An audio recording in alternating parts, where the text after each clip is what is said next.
राजस्थान राज्य के अजमेर में स्थित ख्वाजा मोइनुद्दीन चिश्ती की दरगाह भारत के प्रमुख तीर्थ स्थलों में से एक है। यह दरगाह पिंक सिटी जयपुर से करीब 135 किलोमीटर दूर चारों तरफ अरावली की पहाड़ियों से घिरे अजमेर शहर में स्थित है। अजमेर शरीफ की दरगाह के नाम से यह पूरे देश में प्रसिद्ध है। इस दरगाह से सभी धर्मों के लोगों की आस्था जुड़ी हुई है। इसे सर्वधर्म सद्भाव की अद्भुत मिसाल भी माना जाता है। ख्वाजा साहब की दरगाह में हर मजहब के लोग अपना मत्था टेकने आते हैं। ऐसी मान्यता है कि जो भी ख्वाजा के दर पर आता है कभी भी खाली हाथ नहीं लौटता है। यहां आने वाले हर भक्त की मुराद पूरी होती है। दोस्तों, गरीब नवाज की करामत ने हजारों हिंदुओं की जिंदगी बदल दी। कुदरत का यह करिश्मा अजमेर शरीफ की दरगाह में पेश आया। यह राजस्थान का एक बहुत बड़ा शहर है और इस शहर के मशहूर होने की वजह हजरत ख्वाजा मोइनुद्दीन चिश्ती अजमेरी रहमतुल्लाह आले हैं। एक वक्त था जब अजमेर में हिंदुओं का एक बहुत बड़ा मंदिर था और यह मंदिर सिर्फ राजा और रानियों की इबादत के लिए खास था। और उस मंदिर के साथ ही एक तालाब भी था जिसको हम और आप आना सागर के नाम से जानते हैं और पहचानते हैं। हिंदू इस तालाब के पानी को बहुत ही ज्यादा पवित्र यानी पाक साफ मानते थे। उनका मानना था कि जो भी इस तालाब में नहा लेगा उसके सारे गुनाह झड़ जाएंगे। कहते हैं कि इस मंदिर में रात को इतने चिराग जलते थे कि हर रात 3.5 मन तेल उन चिरागों में इस्तेमाल होता था। अगल बगल के देहाती इलाके मंदिर के नाम थे, यानी उन देहात की आमदनी मंदिर पर खर्च होती थी। उस मंदिर में हजारों लोग रहते थे जिनका काम आने वालों की सेवा और देखभाल करना था कि कौन सा खुदा बेटा देता है, कौन सा देवता सेहत और तंदुरुस्ती का मालिक है और किस मूर्ति की पूजा से दौलत की बारिश होती है। हजरत ख्वाजा गरीब नवाज रहमतुल्लाह आले उस मंदिर के पास चले गए और आना सागर से कुछ दूरी पर चटाई बिछाकर अपने मुरीदों के साथ बैठ गए और उसी वक्त अजान वक्त हो गया। लिहाजा आप रहमतुल्लाह आले ने हजरत कुतुबुद्दीन बख्तियार काकी रहमतुल्लाह आले से अजान देने को कहा। अजमेर में अल्लाह की वहदानियत और सल्लल्लाहु अलैहि वसल्लम की रिसलत का यह पहला इलम था। वह लोग इस्लाम को नहीं जानते थे कि इस्लाम क्या है। चुनांचे अजान की आवाज सुनकर वह हैरान हो गए और अपने घर से निकल आए। सब मुसाफिरों ने आना सागर के पानी से वजू किया और नमाज पढ़ना शुरू किया। सब हिंदू हैरान रह गए कि सब भगवान तो अंदर हैं, तो फिर ये लोग किस भगवान को पुकार रहे हैं। जब शाम हुई तो राजा के ऊंट जो दिन में चरने के लिए गए हुए थे अपने चरवाहों के साथ वापस आने लगे इत्तेफाक से। जहां ख्वाजा गरीब नवाज रहमतुल्लाह आले अपने साथियों के साथ बैठे हुए थे वह जगह राजा के ऊंटों के बैठने की जगह थी। चरवाहों ने ख्वाजा गरीब नवाज रहमतुल्लाह अली से कहा, उठो बाबा, ऊंटों के बैठने की जगह खाली करो। आप रहमतुल्लाह अली ने फरमाया कि इतना बड़ा मैदान पड़ा है, ऊंट तो कहीं भी बैठ सकते हैं, क्यों मुसाफिरों को तंग करते हो। लेकिन वह ना माने और जिद कर रहे हैं कि ऊंट इसी जगह पर बैठेंगे। आखिर उन्होंने बहुत बदतमीजी से कहा, ये राजा के ऊंटों के बैठने की जगह है और इधर राजा के ऊंट ही बैठेंगे, तुम लोग कहीं और डेरा लगाओ। आखिर आप रहमतुल्लाह आले ने उठते हुए हजरत कुतुबुद्दीन बख्तियार काकी रहमतुल्लाह आले से फरमाया, उठो कुतुबुद्दीन, ये कह रहे हैं कि ऊंटों के बैठने की जगह है तो चलो ऊंट ही बैठे रहेंगे। ये कहकर आप रहमतुल्लाह आले अपने साथियों के साथ वहां से उठ गए। अगली सुबह जब ऊंटों को चराने का वक्त आया और उनको चराने के लिए जाने लगे तो चरवाहों ने ऊंटों को उठाना चाहा, लेकिन पता नहीं वो ऊंट तो उठने के काबिल ही नहीं थे। उन्होंने ऊंट को मार मारकर जबरदस्ती उठाना चाहा, लेकिन वह बैठे ही रहे। चरवाहे बहुत ज्यादा परेशान थे कि जो ऊंट उनके एक इशारे पर उठ जाते थे आज क्या हो गया है, क्यों नहीं उठ पा रहे हैं। आखिर उन्हें याद आया कि कल उस मुसाफिर फकीर ने कहा था कि चलो ऊंट ही बैठे रहेंगे। लोग इकट्ठा होना शुरू हो गए। कोई कह रहा था कि फकीर कोई काबिल जादूगर है और किसी ने कहा कि वह कोई भगवान का अवतार है। धीरे धीरे बात राजा तक पहुंच गई कि एक मुसाफिर फकीर ने राजा के ऊंटों पर जादू कर दिया है। राजा ने ख्वाजा गरीब नवाज रहमतुल्लाह अलैह को पैगाम भेजा कि तुम कैसे फकीर हो जो बेजुबानों को बांध कर रखते हो, यह बेचारे भूख प्यास से मर जाएंगे, इसलिए मेहरबानी करके अपना जादू वापस ले लो। आप रहमतुल्लाह अलैहि ने फरमाया कि हम मुसलमान हैं और मुसलमान बद्दुआ नहीं करते, ना ही जादू करते हैं। जाओ कहो जिसके हुक्म से बैठे थे उसी के हुक्म से उठ खड़े हो जाओ।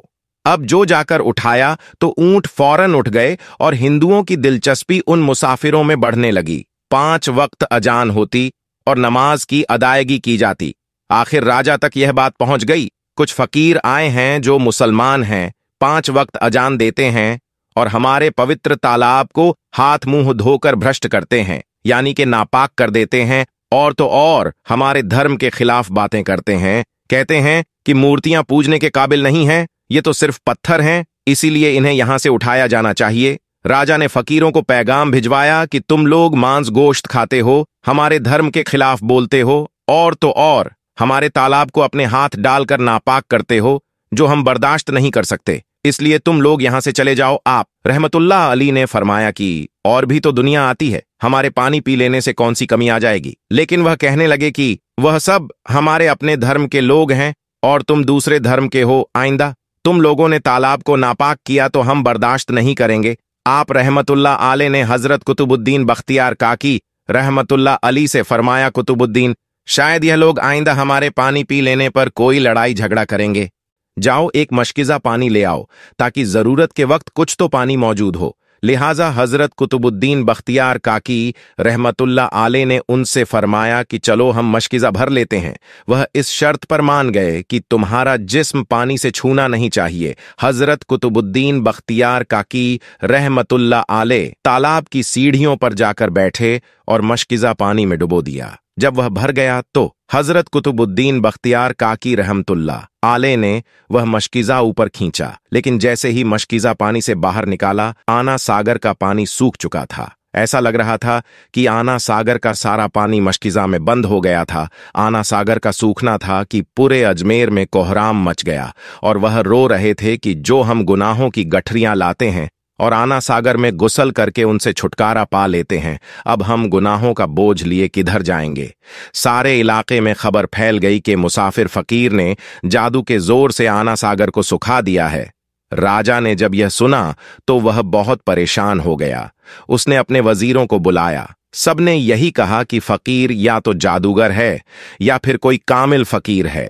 साथ ही वह परेशान हुए कि अजमेर की रौनक तो थी ही आना सागर के दम से, इसी की वजह से तो लोग दूर दूर से अजमेर आते थे और अपना ईमान ताजा करके लौटते थे। आना सागर के सुख जाने से हिंदू धर्म के प्रचार को बहुत बड़ा धक्का लगा था और यह बहुत ही हैरान करने वाली बात थी। आखिर तय किया गया कि फकीर से बात किया जाए।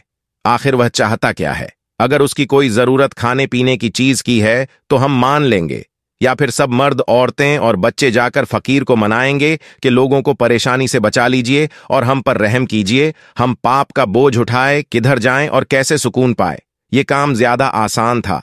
लिहाजा सारे लोग बाबा साहब रहमतुल्लाह आले के पास आए और बोले, बाबा तुम भी वजू कर लिया करना, लेकिन भगवान के वास्ते हमारा आना सागर हमें लौटा दो आप। रहमतुल्लाह आले ने हजरत कुतुबुद्दीन बख्तियार काकी रहमतुल्लाह आले से फरमाया, जाओ हजरत कुतुबुद्दीन मशकिज़ा वापस तालाब में डाल दो। जैसे ही मशकिज़ा तालाब में उल्टा गया तो आना सागर किनारों तक उछल आया। उस पानी ने कई दिलों को धो डाला।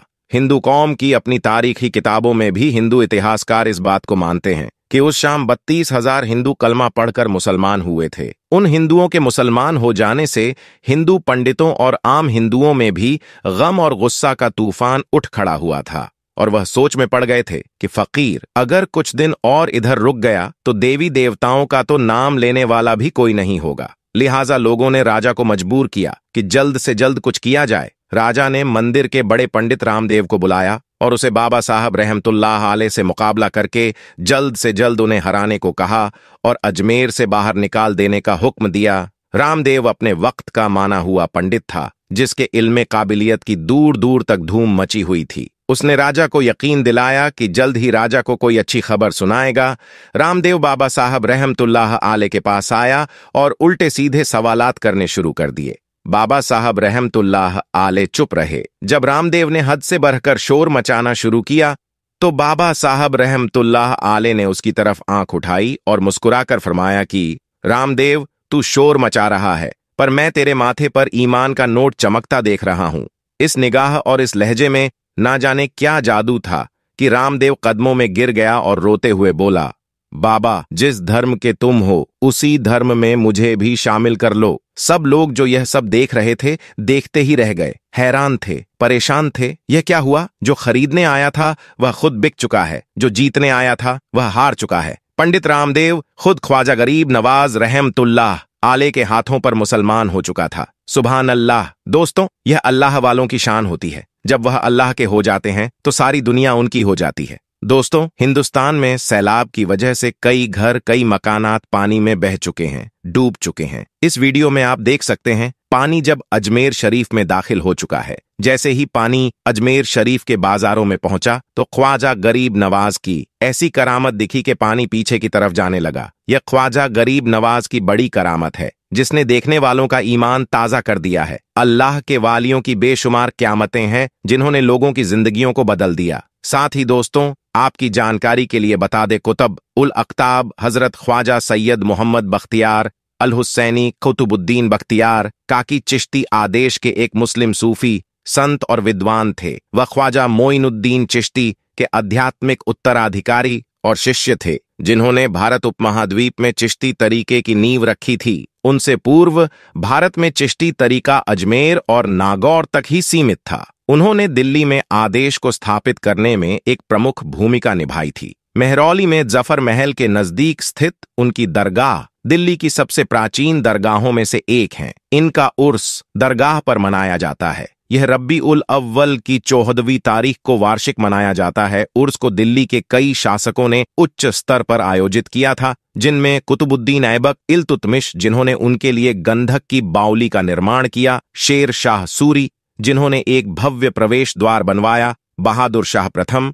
जिन्होंने मोती मस्जिद का निर्माण कराया और फर्रुखसियार जिन्होंने एक संगमरमर स्क्रीन और एक मस्जिद जोड़ा शामिल है। सभी धर्म के लोग, हिंदू, मुस्लिम, सिख और ईसाई मकबरे पर जाते हैं और हर गुरुवार को और वार्षिक उर्स मेला के दौरान वहां दुआ मांगते हैं। दोस्तों, आज की इस वीडियो में इतना ही। मुलाकात होगी आपसे एक और नई वीडियो के साथ। वीडियो पसंद आई तो लाइक करें, शेयर करें। खुदा हाफिज।